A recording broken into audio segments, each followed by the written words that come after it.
This program is designed to provide general information with regards to the subject matters covered. This information is given with the understanding that neither the hosts, guests, sponsors, or station are engaged in rendering any specific and personal, medical, financial, legal, counseling, professional service, or any advice. You should seek the services of competent professionals before applying or trying any suggested ideas. Magazine publisher and entrepreneur Judith Mancini is sharing captivating conversations with experts in their field about the latest trends in our ever-changing world to help you become healthy, wealthy, and wise. Judith Mancini Today will spark your interest and inspire you to lead your best life ever. And now, here's Judith. Hey, good morning, good afternoon, everybody. It's Judith Mancini Today. Welcome, and thank you for tuning in. Today, I want to ask you a question. What is your most important goal or desire for 2024? For me, it's to have optimum health as I'm aging. And so far, I'm reaching that goal. But as you age, things start to change. And even the most common cold can scare you into believing that you have COVID or something worse. You could, of course, you always want to consult your healthcare provider to make sure that you don't. If you're feeling that bad, if you feel you need to see a doctor. Remember, you can go to urgent care or the emergency room, and they can test you with COVID test, flu test, all sorts of things, and they can help you. So if you don't have insurance and you can't get to a hospital or doctor, remember those places will see anybody. So you can go and you might have to pay a small fee, but check those out. I want people to know those are available to you if you need them. So I want to have optimum health as I'm growing older because I want to be able to complete the other goals I have in my life. And if I'm not healthy, I won't be feeling my best to work on my other goals, and neither will you. For most women in their 40s and aging upwards, their main concern is menopause and perimenopause as they age and their bodies begin to change. Well, that's a whole nother show to talk about perimenopause and menopause itself. But the fact that you're now being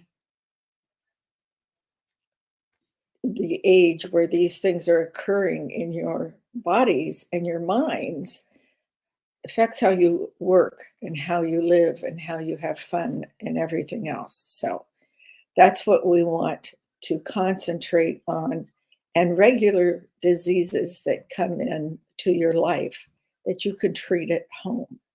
Now, there's quite some discussion about what really are the biggest things that affect women after the age of 40, mostly after the age of 50, and that is cardiovascular, breast cancer, and osteoporosis. All of those I will take an entire show to discuss, so we won't be discussing it today. What I want to discuss today is, do you know if you have a common cold and how long it should last? Or do you have COVID or even a respiratory disease? So some of the symptoms are exactly the same. And that's why if you can't get to a doctor, you need to go to one of those urgent care places. Oops, I don't know why my computer shoved me to the side there. Anyway, unfortunately, we were all susceptible to the COVID pandemic when it occurred because we didn't know what was going on, what we could do to avoid it. And it hit so fast that so many in the population ended up passing away, unfortunately. The hospitals were overcrowded. They had places for people to go to be treated in all sorts of things. It was a real pandemic. It was sort of like way back when the Black Plague was around. So let me tell you what the difference is between them. Now, if you have a common cold, you're going to have many of the same symptoms that COVID had.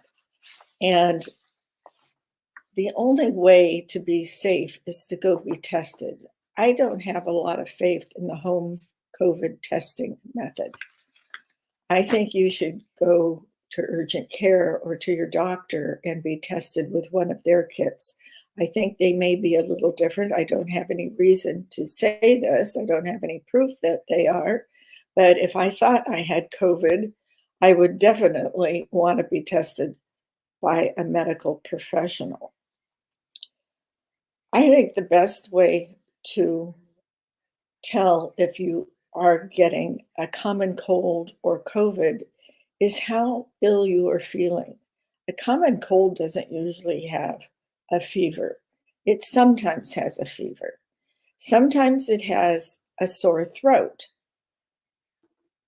Sometimes you're raspy, you're sneezing. Now, it's very rare to have a headache with a common cold, and colds can occur at any time. But you usually get a headache with COVID and not with a common cold. You know, if you are experience some symptoms that may seem the same to you, that's when you should go be tested. And I want to keep repeating this because I think it's very necessary. Now, when you are exposed to COVID or to a common cold, there's sometimes a little difference in knowing what length of time it usually comes on. With a common cold, you can catch it from somebody else, particularly if they're sneezing or you're giving them a kiss or giving them a big hug in 1 to 3 days. That's how fast you can catch a cold. If you're getting COVID, it usually doesn't present the symptoms until 1 to 14 days, which is a little scary to me because you just don't know. The other day I went in to pick up something from CVS and I walked in. I don't wear a mask or anything. I'm pretty healthy, but I like to keep a distance between people. And there were a lot of people in there sneezing, coughing. Some had masks on, some didn't. Most of the elderly people did have a mask on. It was the mid-range people, the 30 and the 40-year-olds that didn't, and they looked like they were very ill.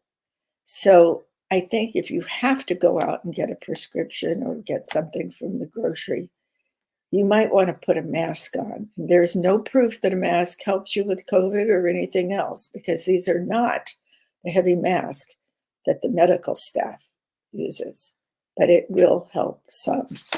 And if anything else, it will at least keep the dust out of you. And you know, in the weather we've been having on the West Coast, we've had a lot of windstorms, so there's a lot of dust around. So that might help you. In the East Coast, you don't usually have a lot of dust when it's raining and snowing. So that won't help you with the dust problem. Sadly, we discovered COVID later than we should have, and that's still under investigation of how it got here and who brought it, how it started being transmitted, everything else. And I don't know if we'll ever really get a definitive answer on that. I certainly hope we do because a lot of us suspect how it got here. But even way back when they had the plague, it would get on people and they would be coming over here in an old boat when they were coming over here to settle in the United States in the early days and exploring and all, and it spread everywhere. It practically wiped out places like London. But remember, the sanitary situation in the world wasn't how it is today. I want to tell you that there have been some outbreaks of terrible diseases, and we have eradicated most of them in this country.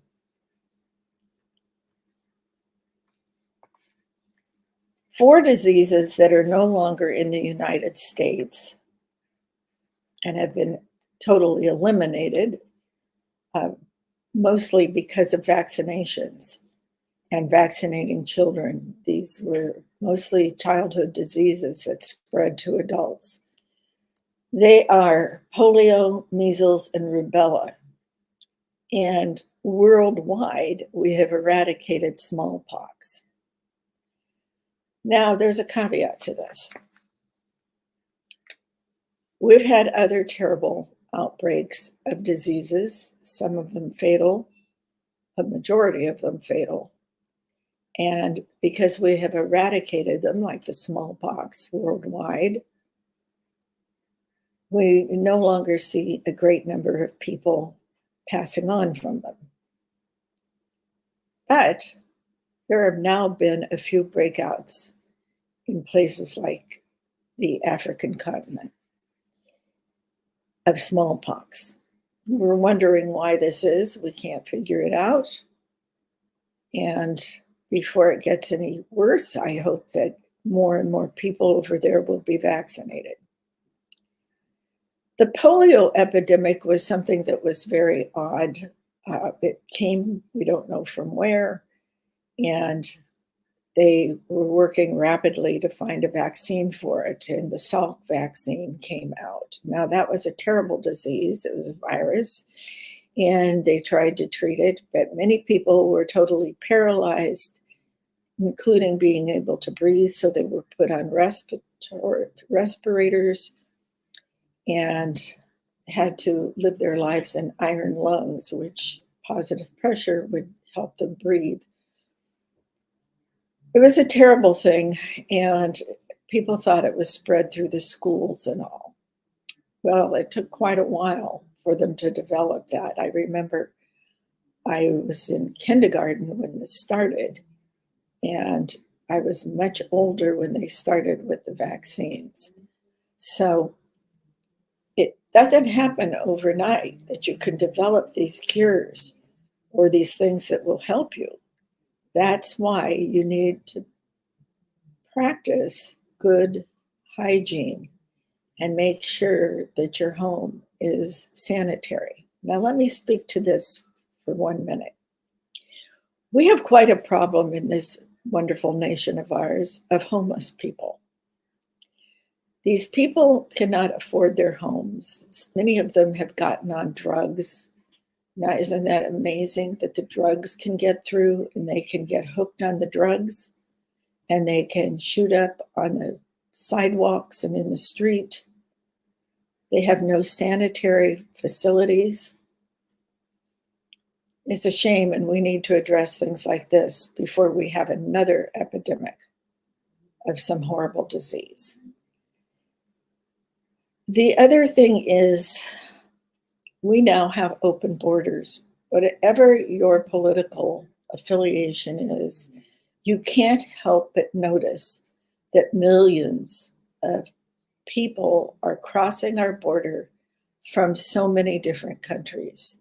I've said before, just because they're coming across the southern border through Mexico does not mean that's where they lived in the past. They're coming from all over the world, and many of these countries have diseases. These people coming across the border don't have any real identification or medical cards that say if they've been vaccinated against smallpox. I think I said in one other episodes about the people coming across that have been discovered to have tuberculosis. Now, tuberculosis was almost wiped out also in the United States during the 50s and all, when so many people contracted it. But it is still rampant in parts of the world. And even though we got rid of measles in the United States, now we are seeing a surge in measles. I don't know about you, but I don't want measles. I've been vaccinated against them as an older person in my life. And if you can still get vaccinated as an adult, you should go get one because it's very dangerous. The same thing with chickenpox and all. I'm not up on what kind of vaccinations you can get as an adult. So I would contact your healthcare provider and ask them. As I said, I'm not in favor of all vaccines, so discuss it with your provider and see which ones you would like. When the government is telling everybody to go get a vaccine, I think it's twofold. They don't want another epidemic like they saw and lose so many of their citizens to death. They do want to eradicate these terrible things like COVID-19. But they also know something else is going to happen. Just last week or the week before, WHO, the World Health Organization, had a meeting with several different people participating, and they declared within the next few years, we will now have another pandemic, and it will be 20 times worse than COVID. Does that scare you? It frightens me. I don't know how many years they're talking about, but it is coming. And if they can tell you that, it sounds to me like somebody will be making it in a laboratory. But what's to say that these people coming across the border don't have some exotic disease that they will be spreading over here? You know, when the border was having people coming across in greater numbers during the 70s, people were checked for different diseases. When the people started coming across after the famines and things in Europe, when France decided to give us the Statue of Liberty, it was because we were taking in so many immigrants that needed help. Those people all had to be checked out medically. They wanted to know who the people were. We don't have anything on these immigrants coming across now. They're illegal migrants. And now they don't even have to be checked at the airports. So how do we know that they're not sick, that they're not carrying some exotic new disease and spreading it everywhere? Because our president has decided that they shouldn't be all crammed together outside the border someplace in the United States. They should be bused to other parts of the country. But are they given any exam before they're put on those buses and taken to the interior of our country? No. No, they're not. So we actually have no idea what is creeping into our country. I don't know what we could do about this. It's rather radical. It's something that's tearing the country to a bigger divide between parties and people who think we should let in migrants no matter what, and people who don't think we should be letting them in without any kind of checks on them to see if they are good people or bad people, and it's hard to decide. So last week, I believe I told you all the different things that have increased since they've been over here. Well, I think that's about it for telling you what's happening, but let me give you a little background on the things that compare and are the same in the difference between COVID-19 and the common cold. There are several symptoms that are the same. A headache usually is in COVID, but not in a common cold. It's very rare to get a headache if you have a cold. Now, sometimes you get a headache because your sinuses and your nose and all are stopped up, and you'll get a headache from the pressure from that. So that's a little different. But usually with COVID-19, you do have a headache. You usually have a very dry cough with COVID, and yet with a common cold, you have a wetter cough. You're coughing up some phlegm and things like that. Sometimes you get muscle aches with colds, and sometimes you're feeling fatigued. You're just not up to snuff on everything you want to do. But in COVID, you always get that, or I should say, you usually get that. You don't usually sneeze with COVID, but you know you can sneeze and sneeze and sneeze with the common cold. But you can also sneeze with seasonal allergies. So some of the symptoms are the same for common colds as they are for seasonal allergies. Seasonal allergies are when the pollen changes on the flowers and the trees and the grasses. And every season has a different combination of allergies and gets to people so that they start sneezing a lot. And you can usually treat those allergies with an over-the-counter product. Sometimes it is a project to get them, but you can do that. But be sure you check when you're getting over-the-counter drugs or pseudo drugs to treat these things, that you ask the pharmacist if there is any interaction with any medications that you may be on. For instance, if you are taking blood thinners or something like that, or antidepressant drugs, some of these things are not good for you over the counter and can cause you to have terrible thoughts of harming yourself or others, or getting dizzy and passing out, and things like that. So taking care of your body needs some education and needs to be discussed with your healthcare provider. So some of the other things with COVID is a sore throat, usually a runny nose or stuffy nose, usually a fever, sometimes diarrhea and nausea. And a lot of people complain about the loss of smell or appetite or eating food. They don't get that. And when you are having a common cold, as I say, it usually comes no more than 3 days after you've been exposed. So that's why if you have shared symptoms of COVID and a cold, if you're not feeling up to snuff, you should go get tested. But remember, you can get the home ones, but I think it's best to go get one from urgent care or your doctor.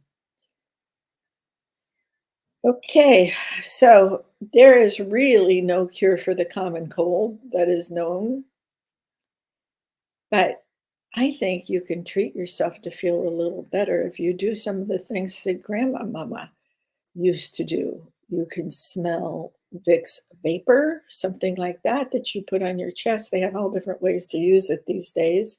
In the old days, they'd smear it on you and they'd hang some piece of flannel on you. Now you can get it so you can just whiff it out of the things and it's not so messy, but it works. It clears your sinuses and helps you breathe more and easier.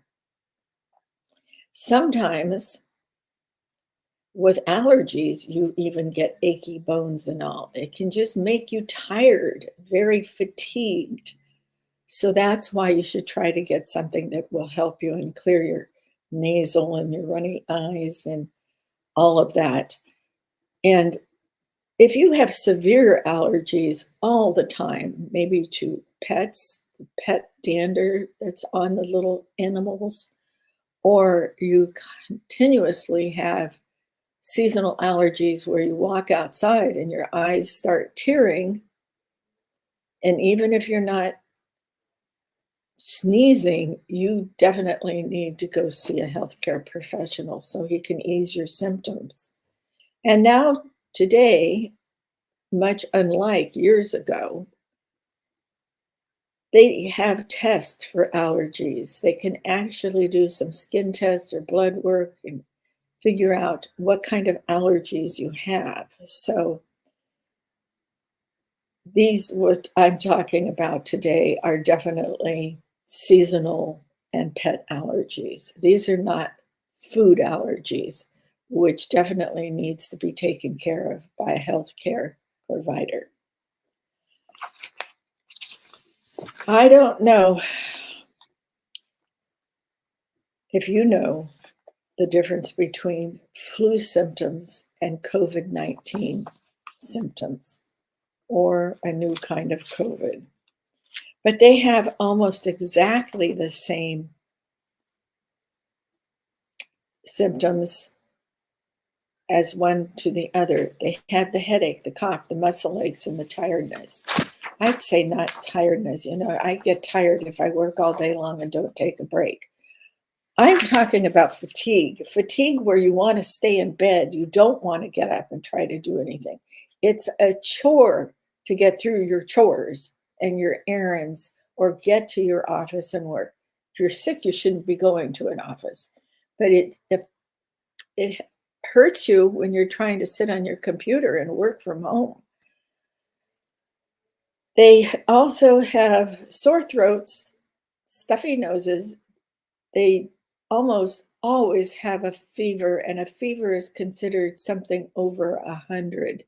The normal fever is 98.9 Fahrenheit in our country. So, is it 98.9 or 98.6? I should have looked that up because I very rarely have a fever. So look that up before you quote me on that one, please. But you do usually have a high fever with the COVID, and most likely with the flu. Sometimes you get what they call the stomach flu, which will make you regurgitate or run to the bathroom with diarrhea all the time. You might have shortness of breath. Usually you will. And with COVID, as I said before, you'll lose your sense of taste and smell. Now, if you happen to get the flu or COVID and you find yourself regurgitating and running to the bathroom all the time, you need to be very cautious. You need to get medical help, but you also need to be very cautious that you do not get dehydrated. You need to drink water constantly, and you really should be drinking something with electrolytes in it, like Gatorade or the children's pediatric fluid thing. That works for you too. It has a lot of electrolytes in it. And if you have a child who's sick, you definitely need that. You don't want to get dehydrated. All it's going to do is cause you more problems. Well, I don't know what's coming next, but there are several things you can do to help you, particularly if you're elderly and your doctor asks you to do it. Maybe you should get the flu vaccine, the COVID vaccine, and hope that they reduce your likelihood of getting it. Now, I am not the one to get all that because I've had terrible reactions to some of these things. I will tell you that I got the SARS infection, virus flu, back when we lived in a different state in the Midwest. And I ended up going to a doctor there that specialized it, and she gave me some medication and a shot of something, and I was so ill, I didn't even remember what she gave me, but it fixed me immediately. So doctors really do know what they're doing. Now, I'm more of a natural medicine person, but if I get very sick, I'm going to go take that. You could have odd reactions to some of them. So you need to be able to tell if you're having a bad reaction to this vaccine or shot, or if you've actually got it. And you need to be able to explain that to your healthcare provider. Definitely, if you have a low immune system, you should be staying out of public places that are very crowded. It even made me nervous to be in CVS the other day with all these people who were absolutely, no doubt about it, ill. I'm surprised in a drugstore when people are going in to get medications like this for these different things that they don't have somebody standing there actually asking you to put a mask on, because a lot of people do not know how to sneeze. Now, if you're out somewhere and you're going to sneeze, you don't want to just go kerchoo and spread it all over everywhere. I hope you would never in your life do that. I hope if you have a little cough, you don't do it like that. The polite way and the way they do it all over the world, instead of like we do it with, is to take your elbow over if you can't stop your sneeze or your cough, like that. And then it won't spread as easily as if you just let it go. These sound like simple things to do, but you would be surprised the number of people I've spoken to throughout my career that don't do these things. You should also not use tissues. Get yourself a handkerchief, sneeze into it, cough into it, whatever you're going to do, and immediately get it into the washing machine or the hot water in the sink and rinse it out and dry it. This, first of all, will save you a ton of money. But you know those little fibers in the Kleenex or the tissue, whichever brand you're using, those little fibers in it get into your nose and only complicate things. Plus, they're a waste of money and they pollute our green society. So, those are just some tips. My other tips are chicken soup cures a lot. Now, I don't think you're going to do what I do when somebody is feeling really badly. I make a pot of chicken soup. Sometimes I put noodles in it, sometimes I don't, but I use the whole chicken. I use some herbs. I use lots of water, cover it up completely, onion, carrot, celery, a bay leaf. You want to make it taste good so they will drink it.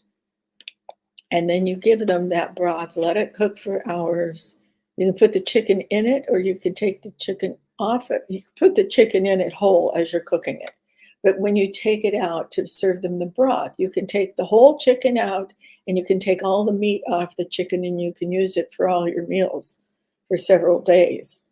Or if this person feels like eating, you can actually give them the chicken too. But the chicken has different things in it that I swear make anybody with a common cold feel better. Even if you're just exhausted, chicken soup helps you feel better. You know, some people say this is just a Jewish tradition.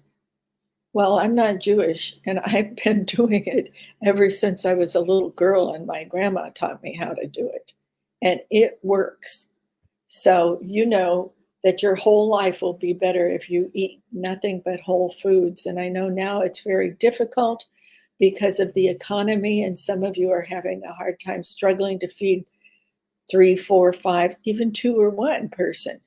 So try to eat your whole foods, and whole foods are things that are not prepared, are not processed. So if you have the difference between a can of soup or you can make homemade soup, make the soup if you're feeling well enough or you have somebody in your home that will help you with it, and do that. You know, there's lots of soups that are very healthy and give you nutrition. The chicken soup does have some protein in it. It has all sorts of other things. I know for those out there who think you should be eating this collagen bone broth that you get in the grocery store, you don't need to spend all that money on it.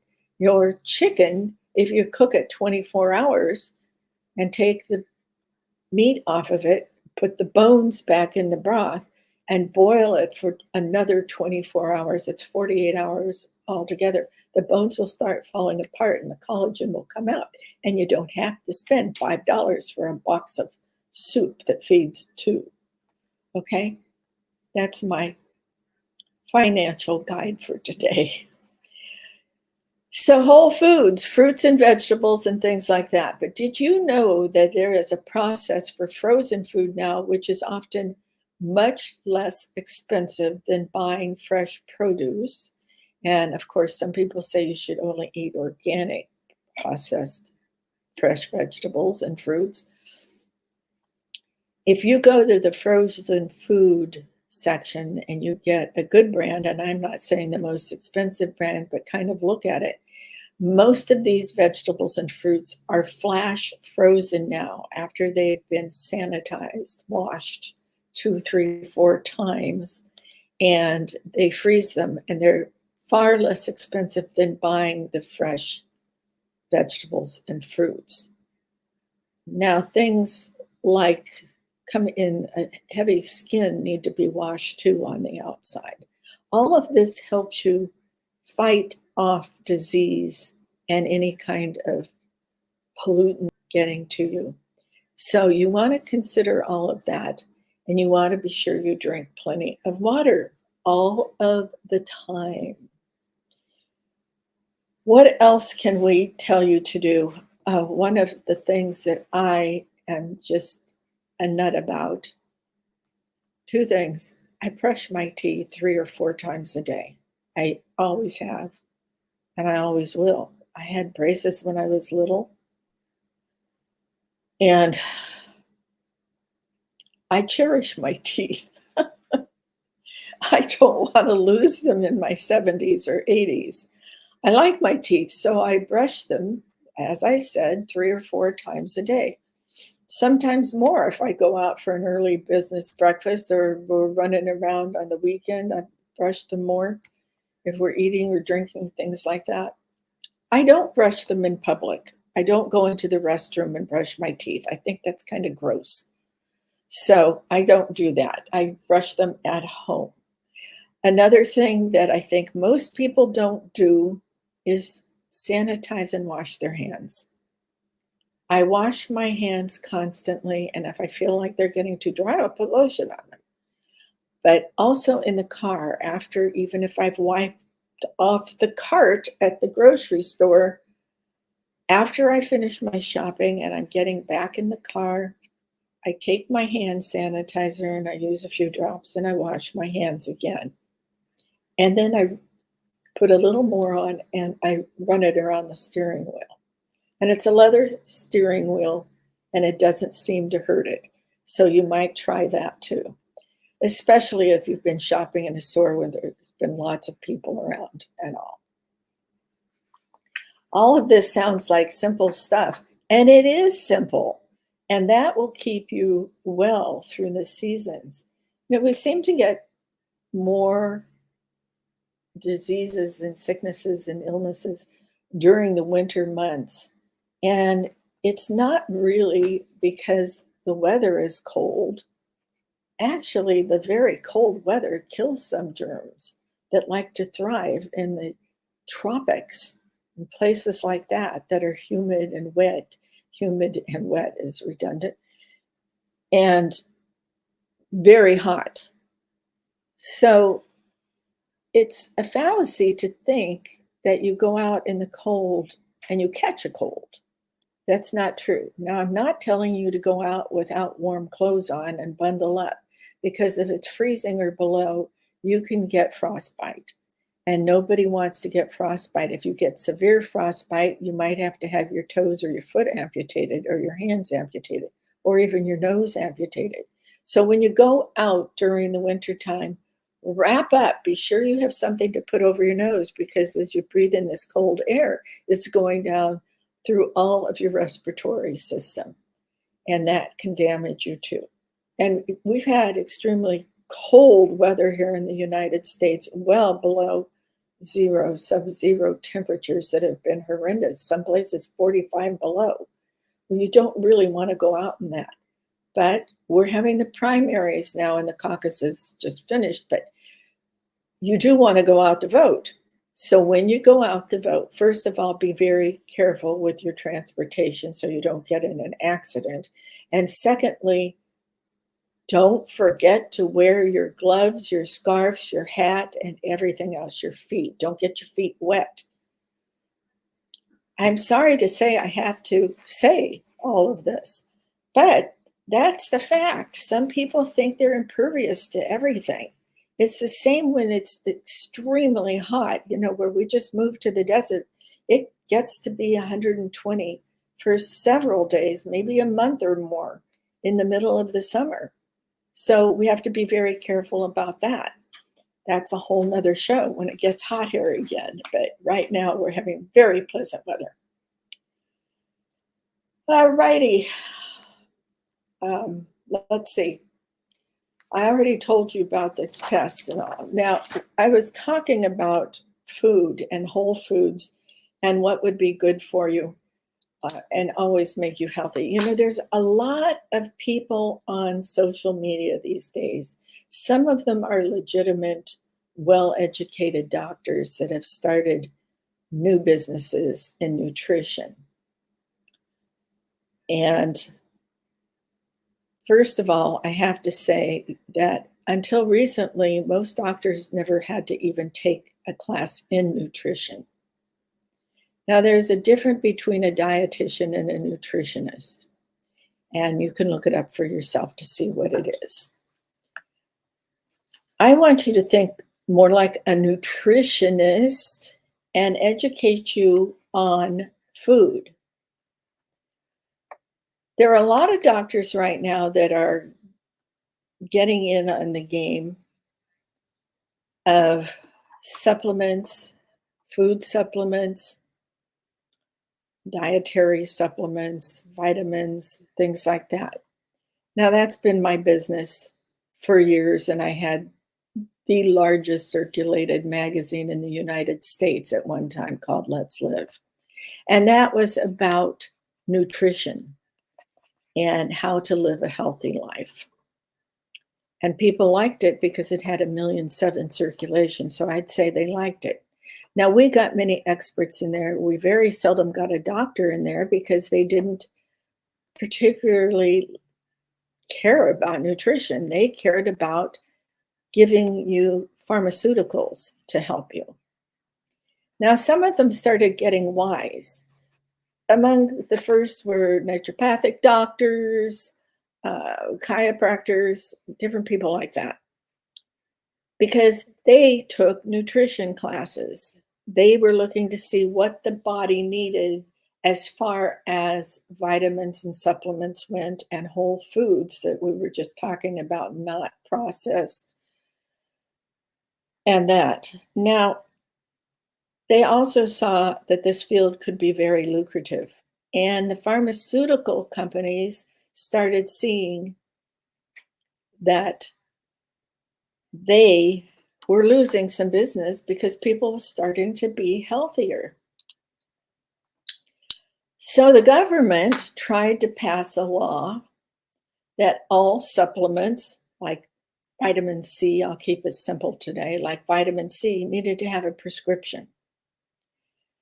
So we in the natural food business, publishing, you had a grocery store, or you were actually manufacturing supplements and packaging them up with good manufacturing principles, which we started in this industry.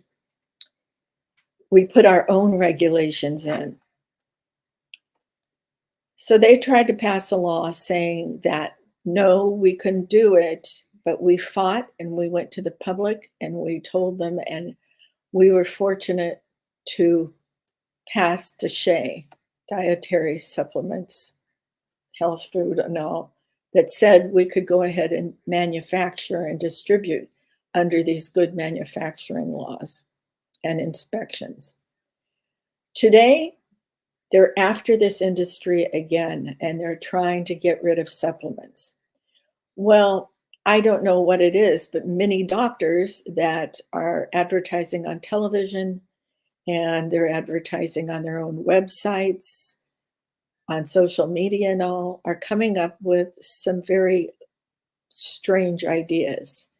They're saying you need to take their supplements. And now, don't get me wrong, I am all for these kind of things. That's how I stay healthy, because I know no matter how hard I try to eat clean and take care of myself, I don't get enough vitamins and supplements, particularly at my age. So, what I'm talking about are these people that tell you don't eat tomatoes anymore. Tomatoes are one of the mainstay of the Mediterranean diet. And a cooked tomato is better than a raw tomato just because it lets out the lycopene. But there are ways to cook and use these different things that are very healthy. Did you know if you have parasites, the best way to get rid of them are by taking garlic pills and some other supplements? There are no doctors who address that. Yet, the United States has more people that have parasites throughout their bodies, all the way through their gastrointestinal system, all the way through their head, their nose, their ears. It's an epidemic for sure. But they give pharmaceuticals when, in fact, you can take some supplements that will get rid of them and forever. So I will be happy to discuss that someday, because a lot of people have asked me about that. But right now, I have to wish you a very good week ahead. Try to eat whole foods. Remember, if you have severe symptoms, always go consult a healthcare professional. And check out some of the thoughts I've given you today. There's lots of information on the internet. Don't look it up on social media and what some beautiful young girl is telling you. Look it up on the internet. It's something that has some studies behind it. So I wish you well. I wish you a wonderful weekend, and I will see you next week. In the meantime, cherish yesterday, dream tomorrow, and live today. Happy birthday, my son in heaven. I love you.